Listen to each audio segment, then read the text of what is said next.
ఏమిటి ఆఫ్ఘనిస్తాన్ తోటి టీ20 సిరీసా? ఏం చూస్తాం, పోరు ఏకపక్షమే కదా.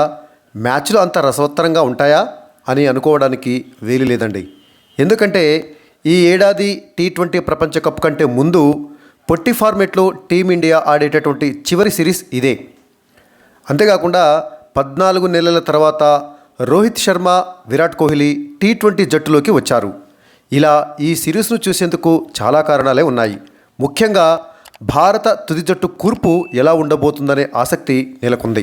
జనవరి 11 గురువారం జరిగే తొలి టీ20తో ఆఫ్ఘనిస్తాన్తో 3 మ్యాచ్ల సిరీస్ను టీమిండియా మొదలు పెడుతుంది.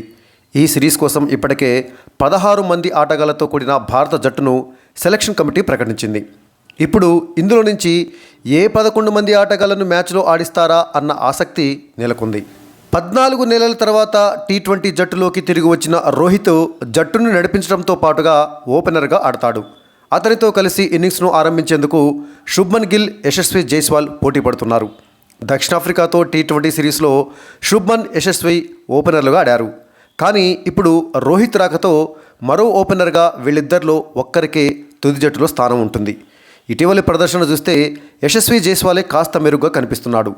చివరిగా ఆడిన టీ20 సిరీస్లో అతడు దక్షిణాఫ్రికాతో జరిగినటువంటి చివరి టీ20 మ్యాచ్లో 41 బంతుల్లోనే 60 పరుగులు చేశాడు యశస్వి జైస్వాల్. మరోవైపు రోహిత్తో కలిసి వన్డేల్లో జట్టుకు మంచి ఆరంభాలనిస్తున్నటువంటి శుభ్మన్ గిల్ టీ20లలో మాత్రం విఫలమవుతున్నాడు. గత 7 ఇన్నింగ్స్లలో అతడు 15.71 సగటుతోటి 110 పరుగులు మాత్రమే చేశాడు. ఈ రకంగా చూస్తే యశస్వి జైస్వాల్కే చోటు దక్కే అవకాశం ఉంటుంది. పైగా అతను ఎడమ చేతి వాటం బ్యాటర్ కూడా కావటం కలిసి వచ్చేదే. అయితే రోహిత్, గిల్ మధ్య మంచి సమన్వయం ఉంది కాబట్టి మరోసారి ఈ జోడీ ఓపెనింగ్ చేసే అవకాశాలను కూడా కొట్టిపారేయలేం. ఇక తుది జట్టులో హైదరాబాదీ బ్యాటర్ తిలక్ వర్మ ఉంటాడా ఉండడా అనేటటువంటి సందేహం కూడా ఉంది. జట్టు అవసరాలను బట్టి బ్యాటింగ్ ఆర్డర్లో 3 నుంచి 5-6 స్థానాలలో తిలక్ బ్యాటింగ్కు వస్తున్నాడు. టీ20లలో ఎక్కువగా 3వ స్థానంలో ఆడుతున్నాడు. కానీ ఇప్పుడు విరాట్ కోహ్లీ ఈ స్థానంలో బ్యాటింగ్ చేయనున్నాడు. ఆ తర్వాత సంజు శాంసన్, రింకు సింగ్, శివం దూబే, అక్షర్ పటేల్ ఆడేటటువంటి అవకాశం ఉంది. ఇలా చూసుకుంటే జట్టులో తిలక్ వర్మకు చోటు కష్టమే అనిపిస్తుంది. గత 5 టీ20లలో తిలక్ వర్మ వరుసగా 12, 7 నాటౌట్, 31 నాటౌట్, 29, 0 పరుగులు చేశాడు. ప్రతిభావంతమైన ఆటగాడిగా టీమిండియాకు సుదీర్ఘకాలం ఆడగలడు అని పేరు తెచ్చుకుంటున్న తిలక్ నిలకడ ప్రదర్శించాల్సిన అవసరం ఉంది. టీ20 ప్రపంచ కప్ నేపథ్యంలో అతనికి జట్టు మేనేజ్మెంటు మరో అవకాశం ఇస్తుందేమో చూడాలి. ఇక వికెట్ కీపర్గా జితేష్ శర్మ కంటే కూడా సంజు శాంసన్కి ఆడేందుకే ఎక్కువ ఛాన్స్ ఉంది. గాయంతో జట్టుకు దూరమైన హార్దిక్ స్థానాన్ని మరో పేస్ ఆల్రౌండర్ శివం దూబేతో భర్తీ చేయవచ్చు.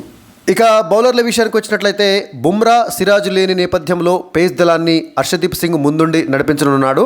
దక్షిణాఫ్రికాతో టీ20లలో అతను ఉత్తమ ప్రదర్శనతో ఆకట్టుకున్నాడు. ఇక మిగతా పేసర్లుగా అవేష్ ఖాన్, ముఖేష్ కుమార్ ఆడే అవకాశం ఉంది. ఇక స్పిన్ ఆల్రౌండర్ కోటాలో వాషింగ్టన్ను వెనక్కి నెట్టి అక్షర్ పటేల్ బరిలో దిగేలా కనిపిస్తున్నాడు. మరో స్పిన్నర్ స్థానం కోసం కుల్దీప్ యాదవ్, రవి బిష్ణోయ్ మధ్య పోటీ నెలకొంది. దక్షిణాఫ్రికాలో టీ20లలో రాణించిన కుల్దీప్ యాదవ్కే తుది జట్టులో అవకాశం దక్కే ఛాన్స్ ఉంది.